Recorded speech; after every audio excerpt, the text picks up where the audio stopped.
Cultivation. It's the process of growing things. It's actually a neutral term. Could be growing bad things like germs, or good things like wheat or apples, or understanding or wisdom, or even peace. But it's an intentional process. You decide what you want, and then you have to go after it with a plan. Today we're going to talk about an intentional plan, God's plan, to bring peace to a world that's literally falling apart. Stay with me. Thanks for joining us for this edition of Living on the Edge with Chip Ingram. Living on the Edge features the Bible teaching of Chip Ingram, helping Christians live like Christians. I'm Dave Drury, and in this program we wrap up our series called Social Restoration. We've been talking about how serious-minded believers can be in the world, but not of the world, countering cultural pressure with light and love, not heat. Now, if you've missed any of these messages along the way, they're available on the Chip Ingram app or at livingontheedge.org. Just click the Broadcasts tab. Well, now Chip's son Ryan began this message in our previous program, so today he brings us part 2 of his talk, Social Wisdom. Now, Chip will be with us after the teaching to add his thoughts, so be sure not to miss that. Okay, if you have a Bible, open it now to James chapter 3, and let's join Ryan Ingram. So let me give you an example. The beach awakens awe in my life. I just can't get there and go like, oh, wow. And as you look at the ocean and its power, and you recognize in being in awe of the ocean, I am going to adjust to the ocean's way of behaving. I'm not asking the ocean to adjust to me. And so when I hop in and I surf, I recognize the currents and the tide. I wasn't actually as good at recognizing all the different sea life. I actually got stung by a stingray this last week. Ouch. Why? Because it's the ocean, and that's their home, and I'm entering that presence, and I need to adjust to the presence of the ocean. It awakens awe.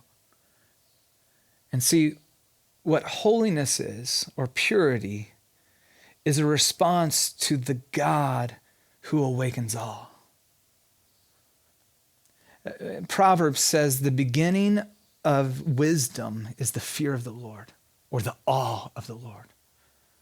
That we wouldn't look at God and ask God to adjust to us, but we would look with awe at who God is, and we would adjust our lives to who God is. That's what it means to be holy, pure.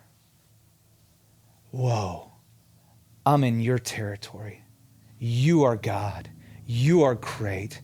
You are powerful. You are mighty. You are just. You are righteous. There is none like you. And in light of who you are and the magnificence of God Almighty, I can't continue to live this way. My life then is going to be adjusted in response to you. All wisdom begins there. And everything flows from there when our hearts are awakened in awe to the greatness of God. He says, first of all, this internal quality of purity or moral excellence. And then he goes on to give us 6 different things that are flowing out from that. He says, then it's peace-loving. This is characterized by or prompting a state of wholeness or well-being. It's right relationships between individuals and between individuals and God. There is this desire that wisdom is bringing peace between one another. It's peace-loving. It's agents of peace and trying to bring peace with others and God. Then it says considerate, and actually our English word here doesn't help us understand because this is such a rich and actually very difficult Greek word to translate. This word means not insisting on the right to enforce the strict letter of the law or custom. It's being merciful or lenient. In fact, as you read, if you go back in the Hebrew scripture translated into Greek is called the Septuagint. This word, considerate, is used most often of God's response to humanity. As the king and the righteous king, he doesn't enforce his rights, but he does give us leniency and mercy and grace. It's the word that you want every judge, if you ever did anything wrong, the way you want them to respond to you. Though they have the right to maybe execute this judgment on you, they give you grace and mercy. That's what this word is. It says wise people don't execute according to the law, but they respond with love's leniency. They give mercy and grace to the other person. Taking the high road means not insisting on my right, but extending the leniency of grace and love to the other person in the way we would want to be extended to us. Then he goes on and says submissive.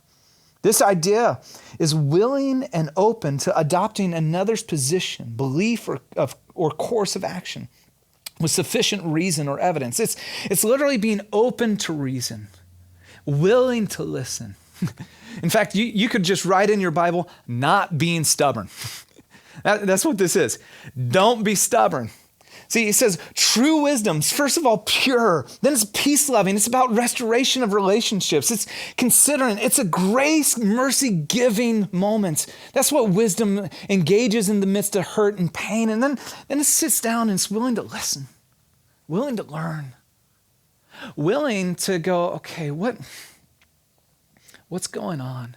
And seek to understand and hear and not necessarily just always try to be heard and have your voice said.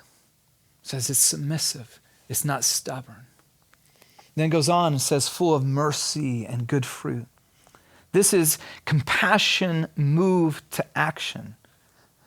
Now, in the ancient Greek culture, it was pity for the one who is suffering unjustly. Yet in Christianity, this word began to take on new meaning and new depth because it wasn't just pity for the one who suffered unjustly. We can all feel pity for the one who suffered unjustly, right? It began for Christians was pity for the one whose suffering was brought on by themselves.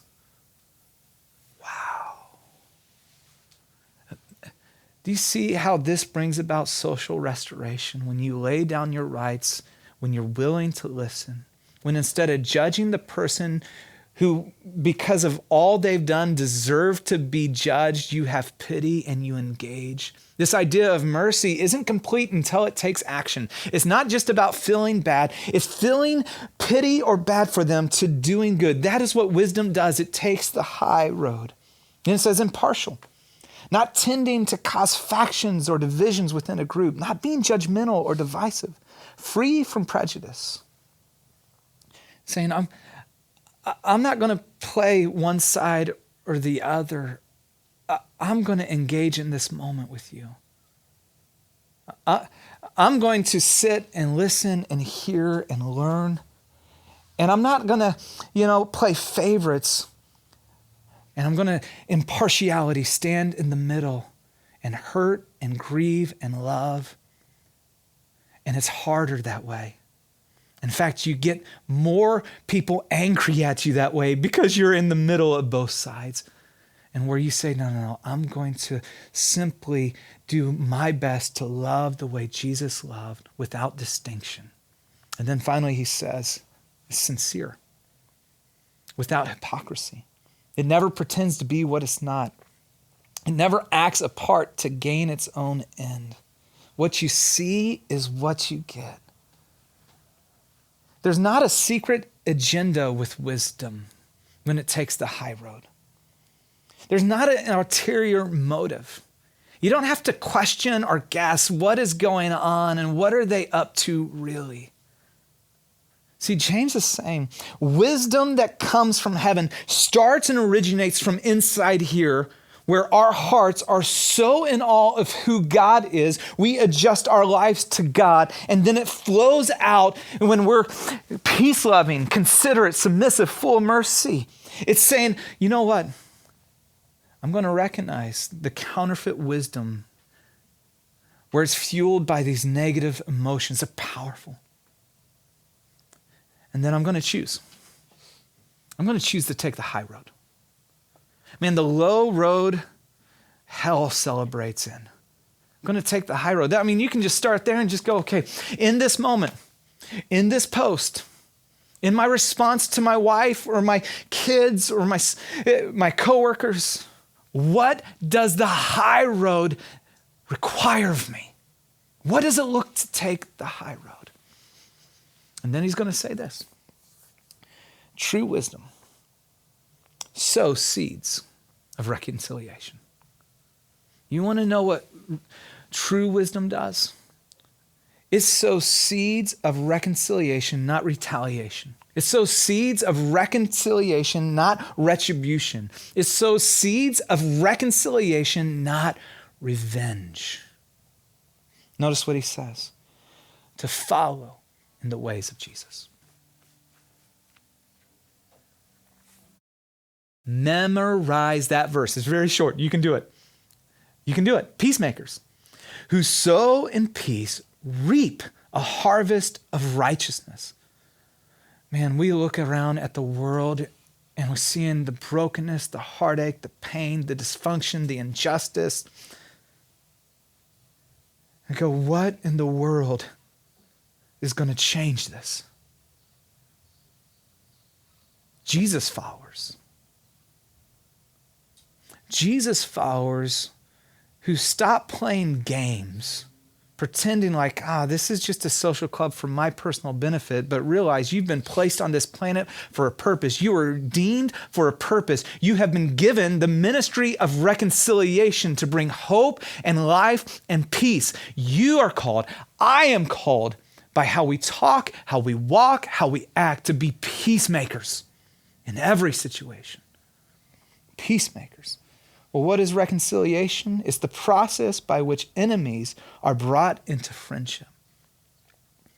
And you're like, that can't happen. That's what God did for us in Christ Jesus. But God demonstrates his own love for us in this: while we were yet sinners, he was a peacemaker. Christ died for our behalf. See, it's what God has done for us when we were enemies with him in Christ Jesus. And as a result, he has then entrusted to us the ministry of reconciliation to bring peace and hope to those around us. Peacemakers who sow seeds of peace reap a harvest of righteousness, reap a harvest of justice.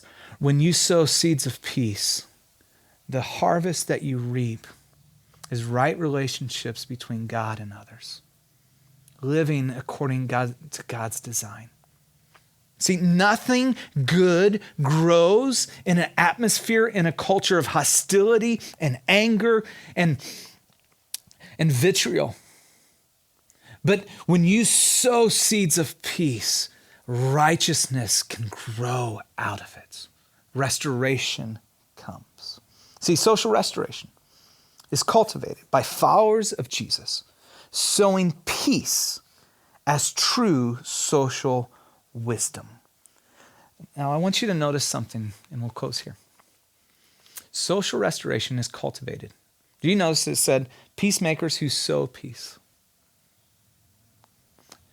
We understand when you're reaping and working, with agriculture, that you sow a seed and you plant and you water it and you wait on it and you take care of it, and over time it grows. And what we want in our instant culture is for everything to happen overnight. Here's what he's saying. There's a process and there's a cultivation.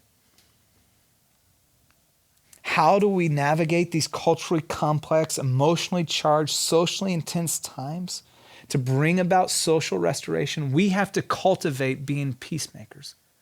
We have to cultivate peace in our relationships with one another. We have to cultivate peace in the way we engage on social media. We have to cultivate peace in the way we respond to one another. And he says it's not overnight. It's consistency, not intensity, that produces long-term change or impact. It's when Jesus' followers cultivate peace. And the question, am I a person of peace? I'd love to say like every time I'm a person of peace, but Back to that person that flipped me off driving, my first response was not to be a person of peace. Let's just be honest. My first response was to ride their tail and make sure they knew I was right there and how wrong they were. No. I'm just convicted. Am I a person of peace? Is my goal reconciliation or retaliation? Will you? Will I take the high road to bring about social restoration? This is what it means for us to follow in the ways of Jesus. You're listening to Living on the Edge, and Chip's with us to talk about the message you just heard.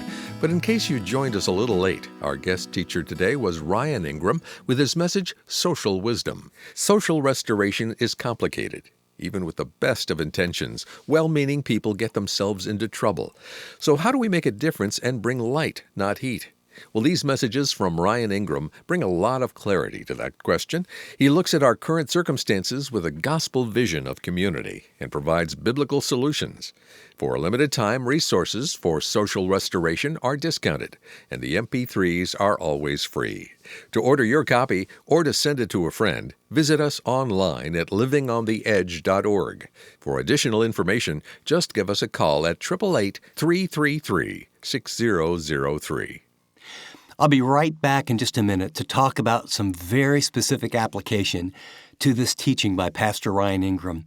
But before I do, I want to just say a word to those of us who want to make a difference, who want to share some things with people that we care about, people that may even very much disagree with us. Some of those people are in our own home. We're related to them. Some of those people are in our churches. And we're living in a world today where we have Christians that are at odds sociologically and theologically and with real regards to cultural issues. How do we bridge that gap? How do we come together? How do we have social restoration first in our families and then in the church so we can be that light, that healing agent that Jesus has called us to be? I would suggest that you have to go to the root instead of look at the fruit. There's something behind the name calling and the prejudging and the putting people in categories, even inside our families. And in the booklet, Social Restoration, Ryan has written a primer to help each one of us ask and answer the question, what does God want to do with me, and what kind of eyes do I need to look at others through in order to bring healing? We all have this issue, and in this booklet, you're going to learn from Scripture how to begin to take the kind of steps that allow you to see people differently, to see them the way God sees them, to be a bridge builder instead of a divider. You'll have a tool that you can give to someone else that you agree with or disagree with, that you can read it quickly and then have a good conversation over a cup of coffee and say, you know something? This is something that we can both agree on. This is something we know God wants us as followers of Christ to follow. And you know, as we build bridges, then we experience healing. Could I encourage you, give us a call or go to the website. We'll give it to you absolutely free. We want to put this in the hands of as many people as possible to begin to get to the root of the problem instead of constantly blaming one another with the fruit of the negativity that's happening in the church, in families, in society. Go to the website or give us a call. Dave, could you give them that information? Happy to. Well, not only is it a print copy, but we're also making this little booklet available as an e-book. Either way, you can choose a free copy when you go to our website, livingontheedge.org. Tap Special Offers on the app or give us a call at 888-333-6003. We'd love to get it into your hands and then have you pass it on when you're done. It's a great little conversation starter with the bonus of God-honoring solutions. Request your free copy of Social Restoration at livingontheedge.org. Special offers on the app or by calling us at 888-333-6003. I hope you'll do it today. Well, as we wrap up today's message and the entire series, I'm grateful for what God has shared with us through Ryan. I've learned a lot. I hope you have as well. And when the Lord begins to work in our lives and He begins to press in and we cooperate, things don't happen overnight. This is a big series. We're talking about social restoration. That's like making a really, really big difference in our world that needs it. And my big reminder would be that macro change, right? The big things that we want to change. We want to see racism gone. We want to see the political rancor and hatred gone. But I want you to know that macro change always begins with micro action. In fact, I love the quote in Ryan's message where he said this: "There's a process and there's a cultivation. How do we navigate these culturally complex, emotionally charged, and socially intense times to bring about social restoration? We have to cultivate being peacemakers. We have to cultivate peace in our relationships with one another. We have to cultivate peace in a way that we engage on social media. We have to cultivate peace in the way we respond to one another." And then I love this at the end. It's not going to happen overnight. It's consistency, not intensity, that produces long-term change or impact. So that means if you want wisdom, you have to pursue it consistently. If you want peace, you're going to have to pursue it consistently. If you want to treat everyone with dignity and respect, you're going to have to pursue it consistently, especially with those that you disagree with. If you want to learn to watch your words, instead of blurting things out and hurting other people, you're going to have to go into training and do it consistently. If you want to serve your community and see life and love and change, you have to do it consistently.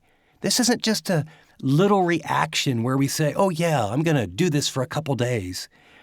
God taught us all those things that I just listed in this 4-part series. And what I would encourage you, if you really are serious about social restoration, go and download the MP3s. Go and download the notes. Pass them on to someone else. Review them on a regular basis and say to the Lord, "Lord, the world appears to be pretty messed up in a lot of ways. And I can't change everything, and I can't change everyone.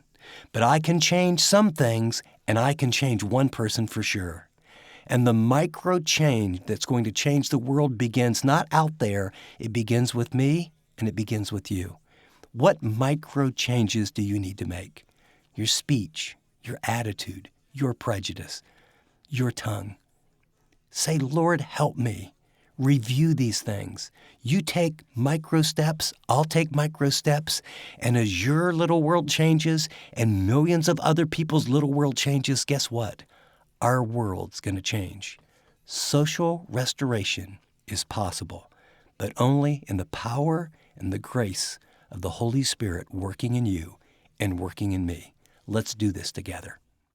Just before we close, I want to say thanks to those of you who are giving regularly to the ministry of Living on the Edge. You're making a huge difference helping other Christians live like Christians. Now, if you're enjoying the benefits of Living on the Edge but aren't yet on the team, would you do that today? You can set up a recurring donation by calling us at 888-333-6003, tapping the donate button, or visiting us online at livingontheedge.org. And thanks for doing whatever the Lord leads you to do. Well, for all of us here, this is Dave Drury saying thanks for listening to this edition of Living on the Edge.